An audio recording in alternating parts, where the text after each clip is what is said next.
Hello and welcome to this new video. I wanted to cover Descendant in this video. Like that topic is, like very interesting every time.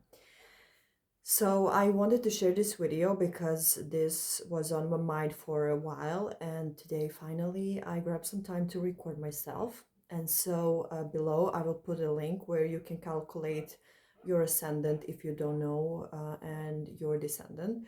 So for those who don't know what descendant is basically a point from, it's the opposite point of ascendant, your rising sign.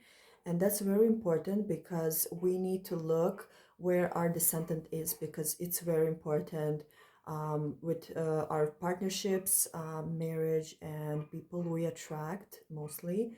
And it's connected with people we attract for long term. This can be also friends and business partners and so on. So there is something that is very interesting, and that is that some astrologers think that descendant is basically our shadow side. So we are, like this, wholeness, and we have those expressions of our rising sign and ascendant. And on the other hand, we have this descendant, which is basically like a shadow in a way. But usually it's our, point where someone is completing us and fills some points we don't have to deal with in this incarnation, okay?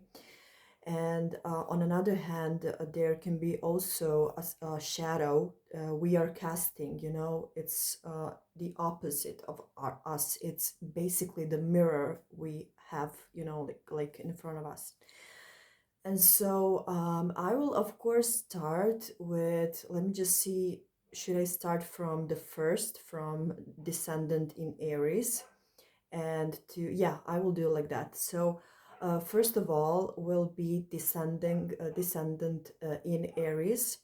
And people who have descendant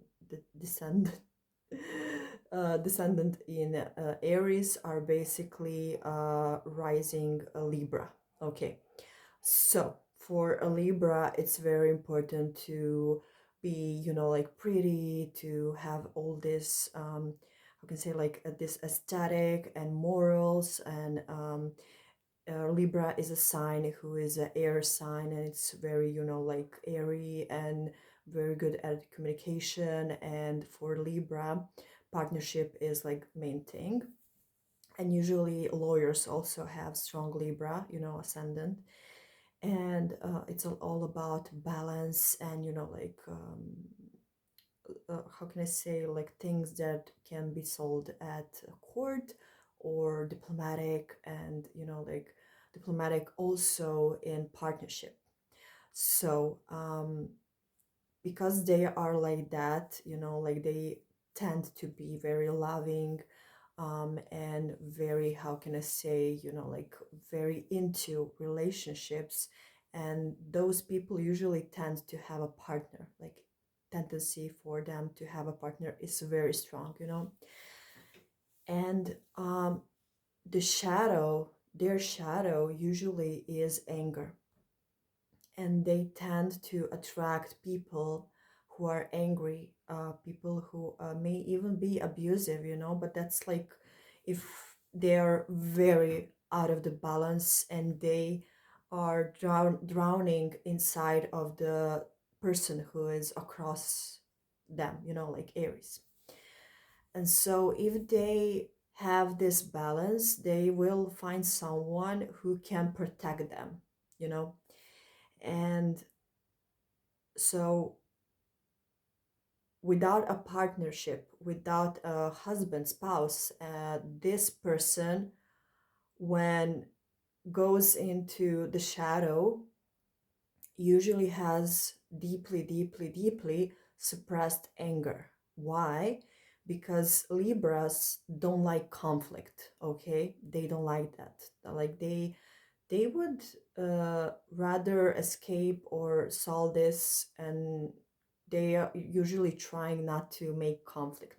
But of course, um, they suppress a lot of anger inside of that. Sometimes, not all Libras, like this is general, it may resonate with some people and with some may not. So, general, they tend to do that. And the level of the suppression of the anger, it's somehow connected with the partner who comes into their life. Okay, so for example, if the Libra has um, less suppressed anger, you see my cat there. My cat is amazing. um, I had to open a door for him. So if the Libra is dealing with this suppressed anger, and it's very, how can I say, connected with the anger, and the anger in the childhood was suppressed, um, the Descendant Aries will escalate, you know.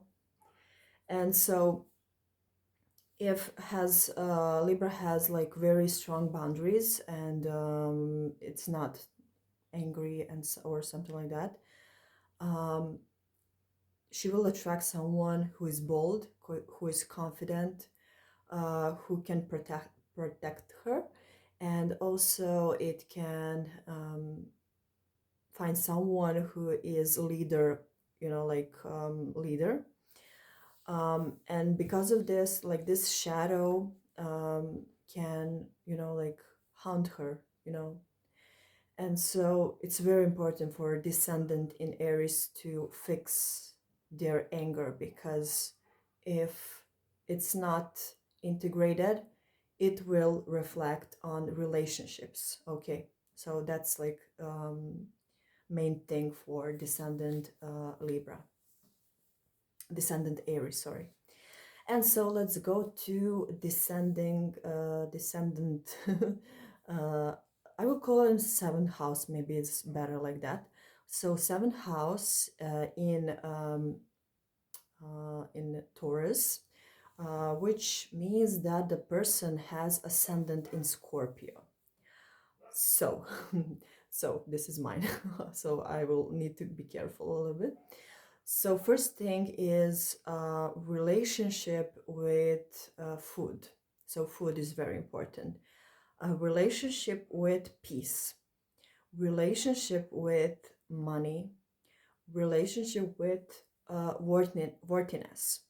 So uh, if the person hasn't integrated her shadow itself, because here Scorpio, it's a shadow itself, because Scorpio is a little bit, you know, like dramatic and healer and psychic, and you know, like all this, how can I say, a mess. Like Scorpio is a mess, and it's a chaos, and she transforms energy. She's here to transform from the chaos.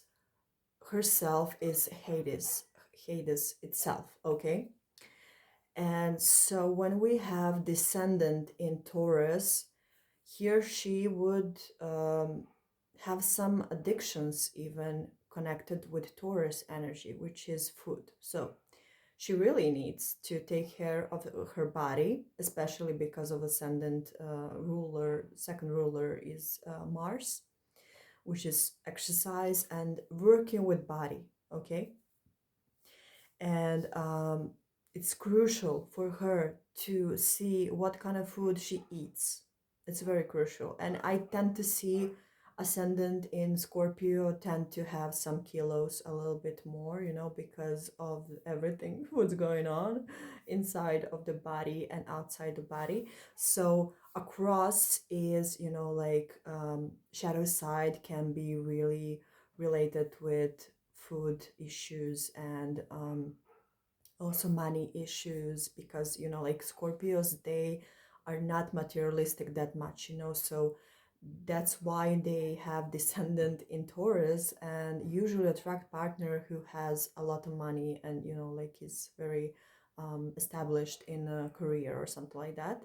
And because of that, also Scorpio needs to learn how to take care of herself and to get, you know, like everything she really needs, because Scorpio itself is an alchemy. Okay, so it tends to uh, be a very, very good and manifesting everything, you know.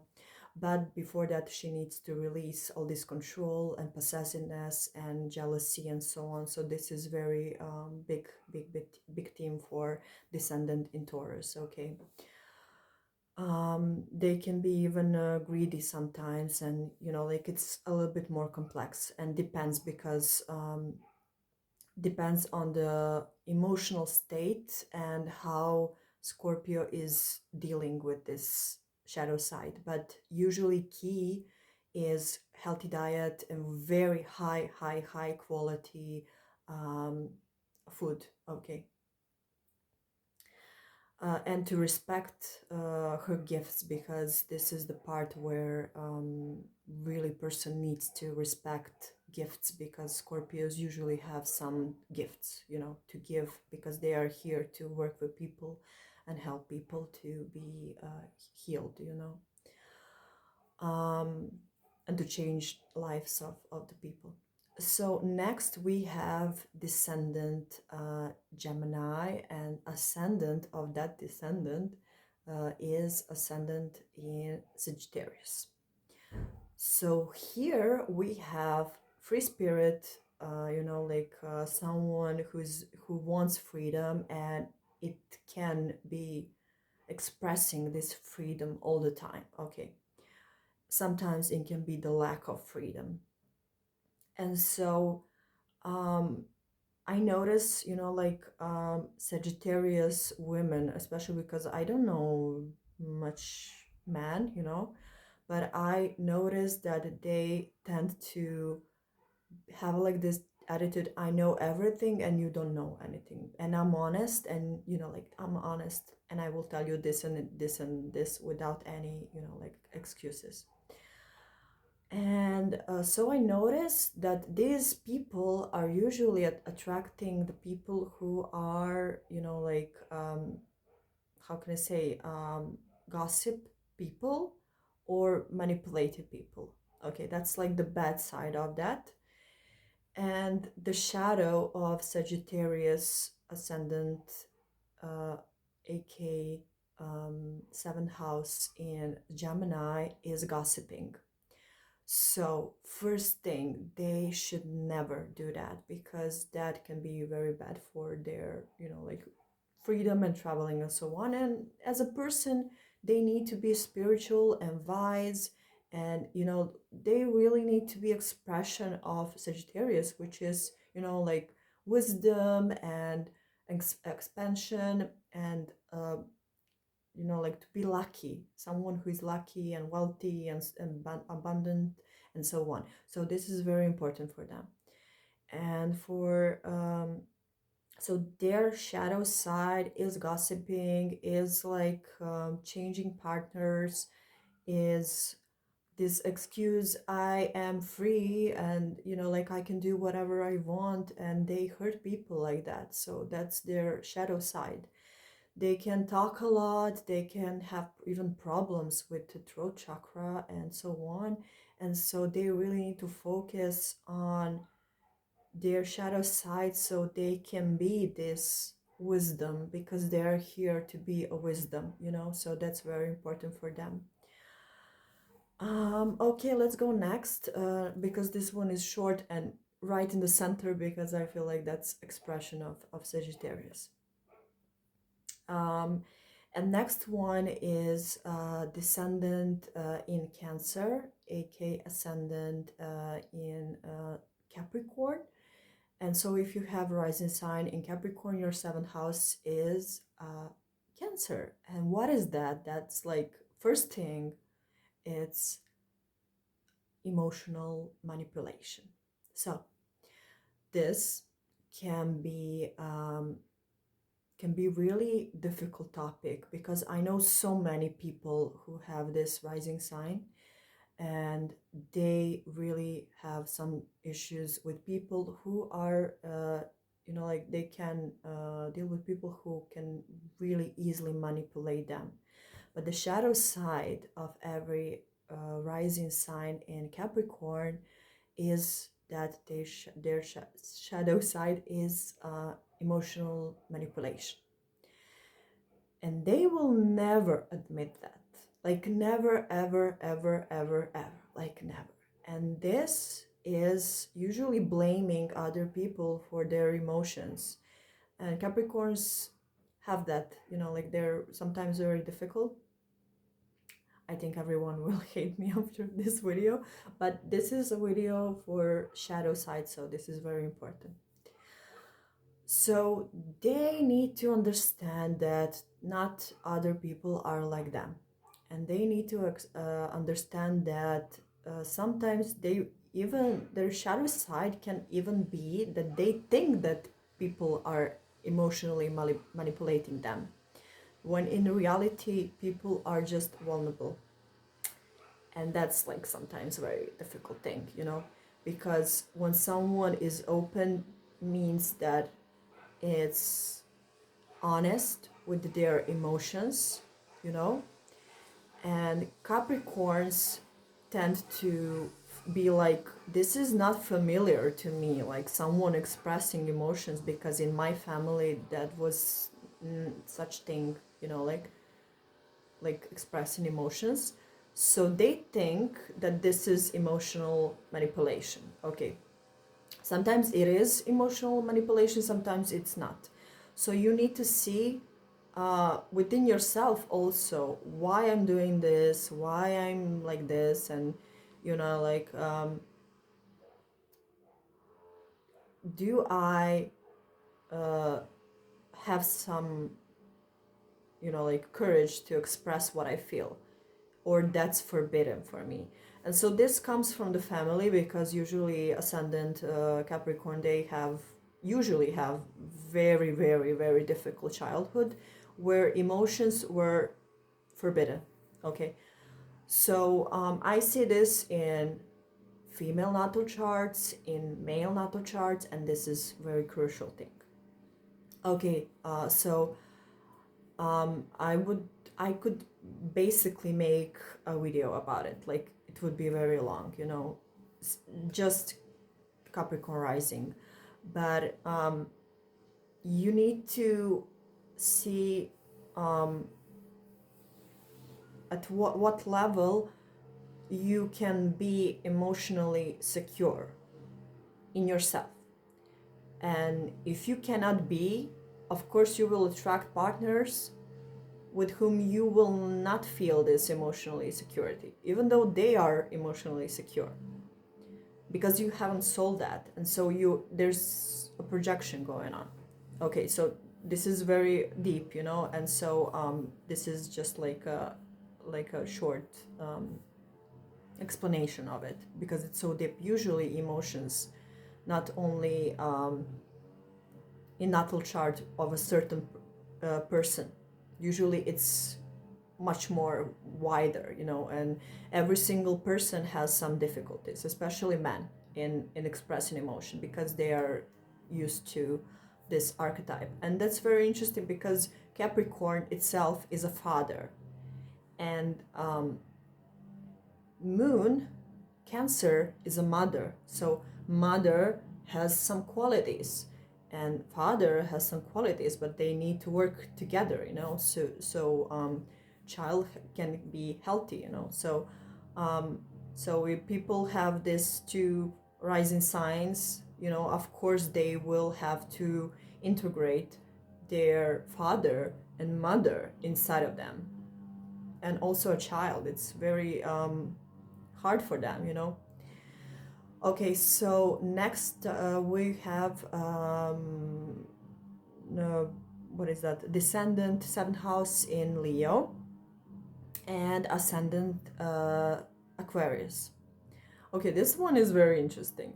I know so many Aquarius. It's like so many. Like, I grew up with like 3 or 4 Aquariuses, so I know them very well, you know.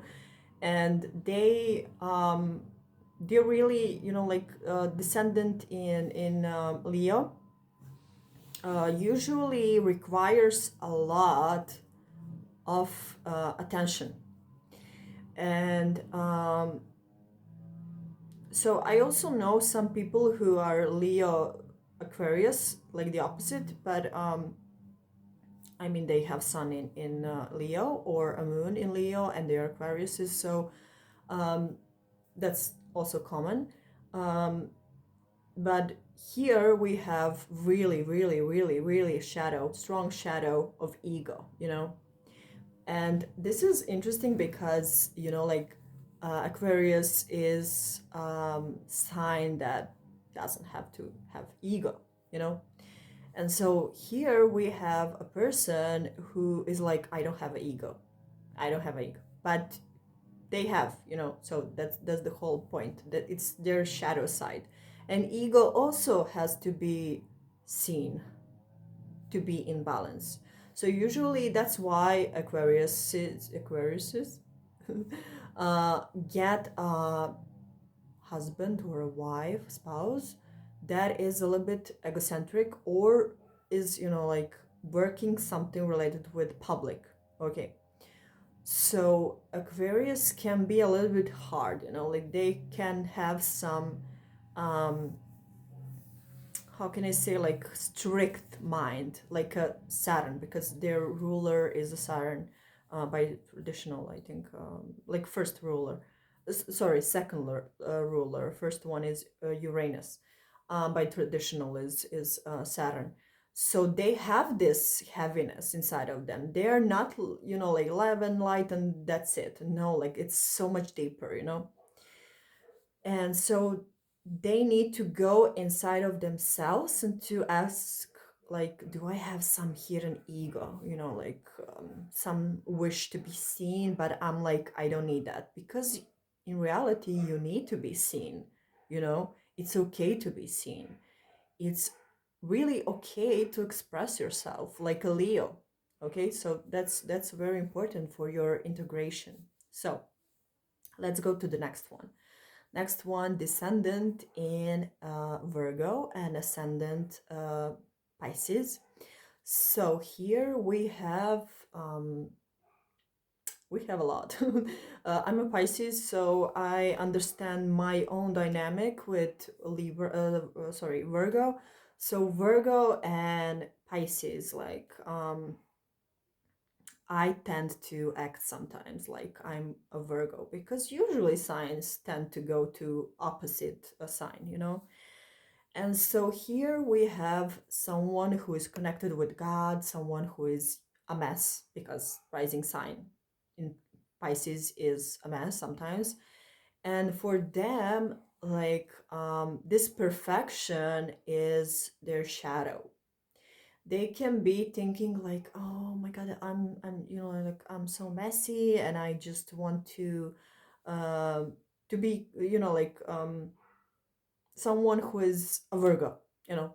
And so they just want to be a Virgo, and they tend to be a Virgo. And usually people who are Pisces and have rising sign in Pisces, they really end up being like a Virgo, you know. So we in the end are trying to come there, but shadow side is being critical, also gossiping, also what else, perfection, which is not good, perfection, and comparing yourself with others, overworking, um, and just being like a hamster on a wheel. I don't know the word for that, but you know what I mean. Just working and trying and trying and trying, because, you know, like usually Pisces are very lazy, you know. And when we have this persona, I don't know the word for that in English, maybe it's the same, but we say this in Serbian. So a whole life this person is called lazy, and the opposite of Pisces is Virgo. So the person tries whole life to reprogram herself and to go into this other sign, and to be And they tend to get into overworking because of that, because of these voices, and that can be their shadow self. And then they can be sick and to have some diseases and so on. And this is very crucial for them to find this balance and to somehow, like, be in a balance and to be organized and to swim. They need to swim in life, not to think, but to swim. So this is their shadow side. So next one we have Descendant, seventh house in Libra, and ascendant is Aries. So here we have the opposite. Of course, we are now switching to the opposite sign. So now we have a person where the person is bold, has so much confidence, but it's not loving. And their shadow side is that they need to learn how to be diplomatic, how to be loving, how to be kind, and so on. Okay. So it's the whole point, like if you have a woman, for example, who is ascendant Aries, she's bold, she's doing everything and so on. But her shadow side may be like she's not kind to people, or she just cannot balance this masculine side of her inside of her. And so here we also have some very, very deep archetypes. Okay, so here the beauty can be a little bit, how can I say, like, not toxic, I don't like that word, like, it's internet is done with that word, trust me. But somehow using makeup way too much, or something like that, to, like, change yourself a little bit more. So here person needs to be loving. Okay. And of course, partners they choose are usually very pretty, like, it's also for ascendant Scorpio, because of the Taurus is the opposite. So they don't have to use beauty to feel better, this needs to be balanced. Okay, they just need to own their own power, but to have this Libra humbleness and kindness, you know. Okay, let's go to the next.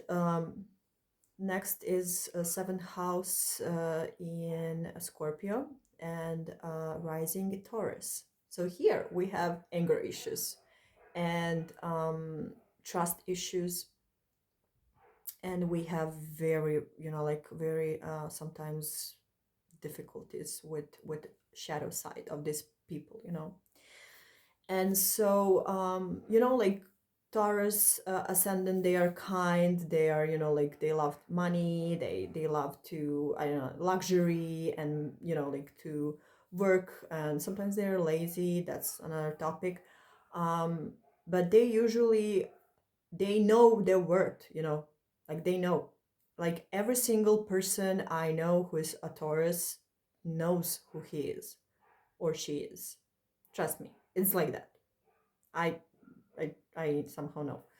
Um, I have lots of friends who are Taurus, and they just are so confident, and they never think like, "Am I pretty enough? Am I like this?" And they just own her herself. Like, they just own it, And so when we have here, did I skip descendant? Oh no, I didn't. Okay, sorry. So basically their shadow side is just, okay, we know you're bold and so on, but don't be rude, don't be they also tend to they basically what they have to do is stay humble and not to be angry at people, to take a responsibility for their own actions, not to, like, um how can I say the word for that, switch to another person responsibility. Because I tend to see that, they tend to have, you know, like they don't talk with siblings. That's very common, what I noticed from my readings. They don't like to talk with someone. When they cut off the person, it's like, you know, so they don't have to be like that, because it's just their shadow side, and that's it. They should not be like that, and that's all. um okay, what else? Yeah, let's go to the next one, because this one is also very deep, and I could talk like 4 hours for sometimes. Okay, next one is Descendant in Sagittarius and Rising sign in Gemini. Okay, what we have here? We have here a person who is, you know, like, um, let me just see how should I put this. Okay, so Descendant in Sagittarius. Okay, this is shadow side. Is like, I know the best and you don't know anything. Okay. So these people are usually someone who is very, very educated, very intellectual. They know everything, every information. They have everything, you know. They know everything. And when they have this another side, which is Sagittarius, they lack spirituality. They may lack connection with God. They can look like this, you know, like they don't have a higher perspective, you know. They lack wisdom, like they lack wisdom. And you may hear now, when we for someone who is listening the whole video, like we have these two signs who are similar, and they reflect to each other all the time, and you see how similar everything is. That's because every zodiac sign has a couple, and this is this opposition. Okay. So here we have a person who doesn't want to listen anything wise or philosophical or something, you know, like practical but wise, you know. And so we have here like sometimes people who just want to have fun, they don't want to grow up and so on. So this is their shadow side. And also what I noticed is for seventh house in Sagittarius, is that they, how can I say, they have spirituality, but they are not connected with planet Earth. They just explore and go there and there and there and there, but they don't have a root, you know, and they have to have somehow a little bit a little bit more grounding energy, just a little bit. Okay, and that's it, to be integrated, to have this wisdom, because you cannot have the wisdom if you don't have a good solid base. Okay, that's very important for that. Okay, next one, Descendant in Capricorn, which is rising sign is Cancer. And for this combination, in this combination, we have someone who is very emotional, and we have this base of, you know, like nature, who's sometimes closed, even emotionally. And across of that is Descendant in Capricorn, which is working, which is, you know, like career and so on. These people tend to, as I noticed, to love money, and that can be very problematic for them, you know, especially men. I noticed that. And so this shadow side can be also related with the father figure, usually karmic relationship with a father, or traditional, like they tend to be traditional, but something doesn't go well, you know, with all of that story. And very important is emotional integration and this sense of purpose, but in a Capricorn way, you know. And they tend to be obsessive with finding stability inside of them, because they usually are not that stable, sometimes because of their moodiness, because of the moon.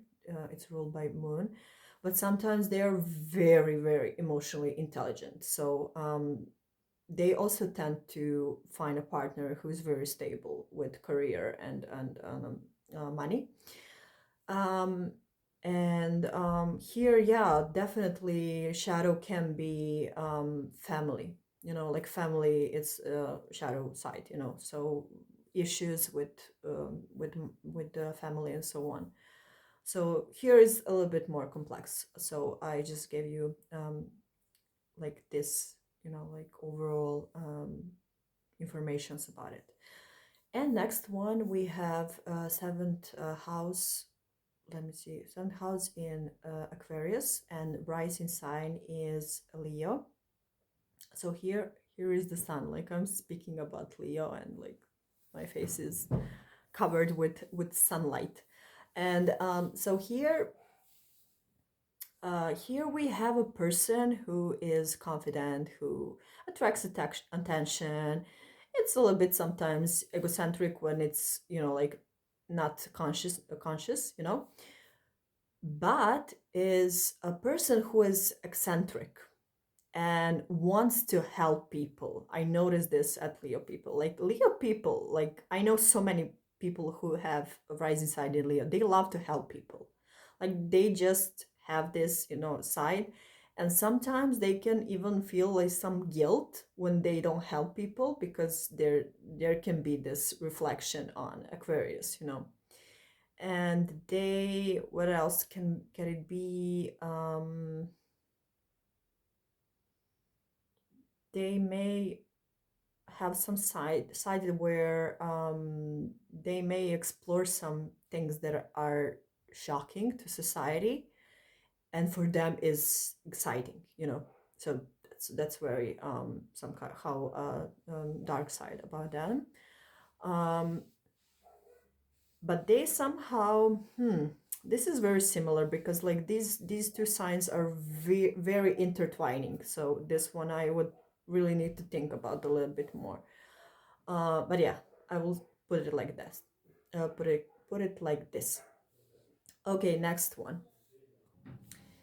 And last but not least, so oh, so here we have seventh house um, in Pisces, and ascendant is Virgo. So here we have a person who is somehow has this strong shadow side. So here shadow side is very, very big. And here what can happen is, first of all, addictions. So addictions are a very big theme in this ascendant descendant. Illusions, and like here we can see on black and white, you know so we can have the person who hasn't integrated her I don't know what's going on with me with this. um, so here we have a person who is ascendant Virgo, and if thinks too much, works too much, doesn't have a healthy lifestyle, doesn't have organized life, doesn't have satisfaction in the life. So here it reflects on the shadow side, which is basically um, addictions, and they maybe can go into addictions. They can use like drugs, and like all those things. And also what can they do is being codependent, so they can um, somehow lost in their own world and wanting someone who's perfect, someone who is magical, someone is like Pisces traits, and they just don't want to leave that space. They don't want to see the person how she really is. They live in that fantasy, okay?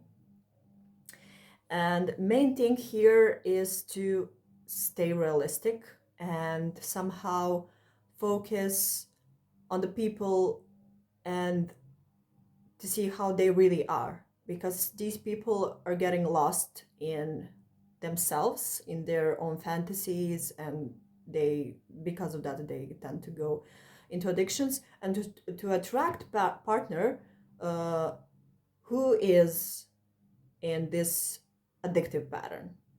And they can also trigger uh, into a partner this addictive behavior. Okay, so this is very complex, and this is something that is um, very important, and it's sometimes when I see this, I'm like, okay, so Descendant in Pisces. But on another hand, this can be beautiful because person is connected to God. Person is connected to divine source. Person is connected with spiritual. So here, spiritual is very important.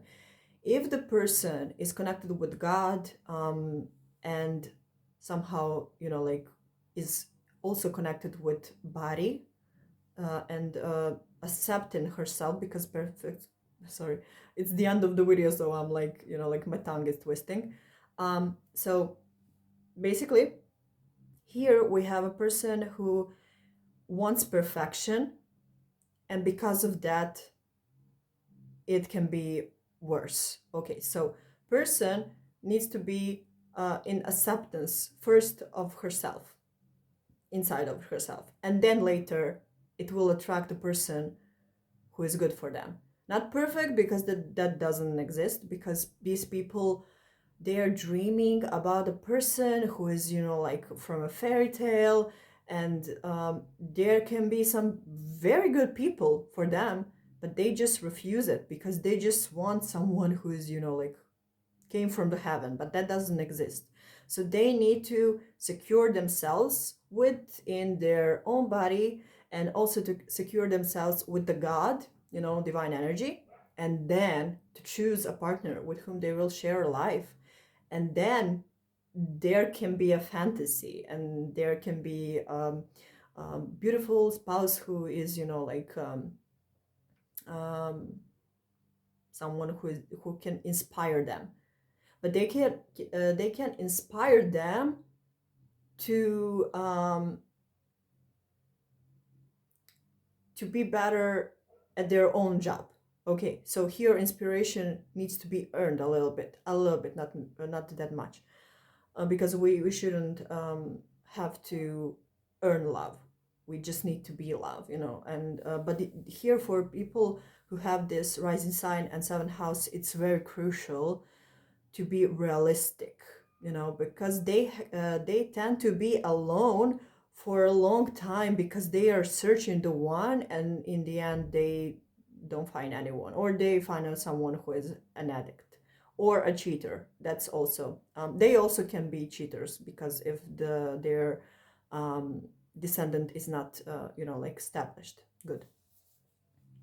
But this can be also a very good position, so that's amazing. So yeah, so here it is. I will put down below for you to watch both signs, so I will put it like in order, and then you can watch both. So let me know what you think, and I hope this video was useful, and that's it. Bye.